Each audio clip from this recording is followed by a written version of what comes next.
Sector 5 এর রাসায়নিক কারখানায় আগুন। ঘটনাস্থলে দমকলের 5টি ইঞ্জিন কাজ করছে। কারখানার বিভিন্ন প্রান্ত থেকে আগুন নিয়ন্ত্রণে আনার চেষ্টা চালানো হচ্ছে। আমাদের অপর প্রতিনিধি অরিত্রিক ভট্টাচার্য সেখানে পৌঁছে গিয়েছেন। অরিত্রিক, তুমি কি দেখতে পাচ্ছ এখন? দেখো, আমি যে জায়গায় দাঁড়িয়ে রয়েছি সেখান থেকে কিন্তু যে কারখানায় আগুন লেগেছে, আগুন নেভানোর পদ্ধতিটা স্পষ্ট দেখা যাচ্ছে।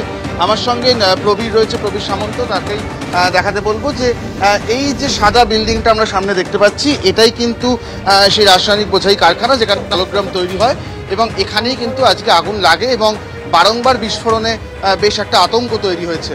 তার বাঁ পাশে তুমি দেখতে পাবে একটি আন্ডার কনস্ট্রাকশন বিল্ডিং রয়েছে।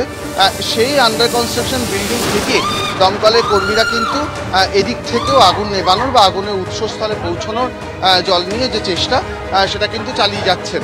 অর্থাৎ আমরা দেখতে পাচ্ছি যে এখানে দুদিক দিয়ে আগুন নেভানোর পদ্ধতি চলছে। দমকল বলছে সুজিত বসু নিজে এখানে উপস্থিত রয়েছেন, তিনিও যেটা জানাচ্ছিলেন যে 5টি দমকলের ইঞ্জিন এখানে কাজ করছে এবং আরও কয়েকটি দমকলের ইঞ্জিনকে স্ট্যান্ড বাই রাখা হয়েছে যদি এখানে আসার প্রয়োজন হয়। জলের অভাব হবে না সেটা তিনি নিশ্চিত করেছেন। তবে মূল যে বিষয়টি সেটা হচ্ছে যে আগুনের উৎসে পৌঁছানো, কারণ এখনো পর্যন্ত যে ধোঁয়া বেরোচ্ছে কিছু কিছু অংশ থেকে আমরা এখনো কালো ধোঁয়া বেরোতে দেখছি। দমকলের যে পরিভাষায় সেখানে দেখা যাবে যে কালো ধোঁয়া মানে ভেতরে আগুনের অস্তিত্ব আছে এবং কিছু জায়গায় যে আগুন ধিকি ধিকি জ্বলছে সেই ছবিটাও কিন্তু তুমি দেখতে পাচ্ছ আমাদের ক্যামেরায় স্পষ্ট হচ্ছে। তার ফলে এখনো যেহেতু কালো ধোঁয়া অনেকটা জায়গা থেকে বেরোচ্ছে, সেই উৎসস্থলে আগুনের সেই উৎসস্থলে জল নিয়ে পৌঁছানো এই মুহূর্তে মূল যেটা লক্ষ্য দমকল কর্মীদের। তুমি সেটা দেখতে পাচ্ছ যে ওই পাশের যে বিল্ডিংটা আমি তোমাকে বলছিলাম, উল্লেখ করলাম, সেই বিল্ডিং থেকে এখনও দমকল কর্মীরা হোস পাইপের মাধ্যমে লাগাতার কিন্তু জল দিয়ে চলেছেন এবং এই যে টিনের শেডওয়ালা যে কারখানা, তার এই টিনের শেডের ওপর থেকে তুমি দেখতে পাচ্ছ এই কালো ধোঁয়া এখনো পর্যন্ত বেরোচ্ছে, যেটা একেবারেই যেটা ইন্ডিকেট করে যে আগুনের উৎস এখনো ভেতরে রয়েছে। এখন সেই উৎস পৌঁছানো এবং সেই ফায়ারকে অ্যারেস্ট করা।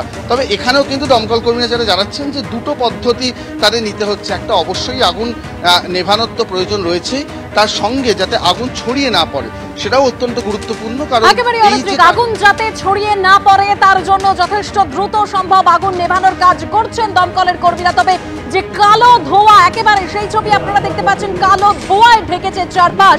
সল্টলেকের সেক্টর 5 যেখানে একটি রাসায়নিক কারখানায় আগুন লেগেছে এবং কারখানায় প্রচুর দাহ্য পদার্থ মজুত ছিল এবং আমরা দেখেছি সেখানে ভয়াবহ বিস্ফোরণ হয়।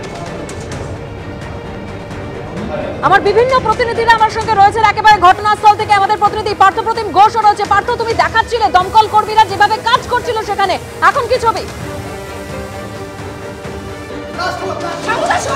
এখনো পর্যন্ত যে দৃশ্য দেখতে পাচ্ছি আমরা পাশের একটি নির্মীয়মান বহুতল থেকে, সেখান থেকে কিন্তু দেখতে পাওয়া যাচ্ছে যে সেখানে কিন্তু এখনো পর্যন্ত যে কারখানার ভেতরে আগুনের লেলিহান শিখা সেটা দেখতে পাওয়া যাচ্ছে এবং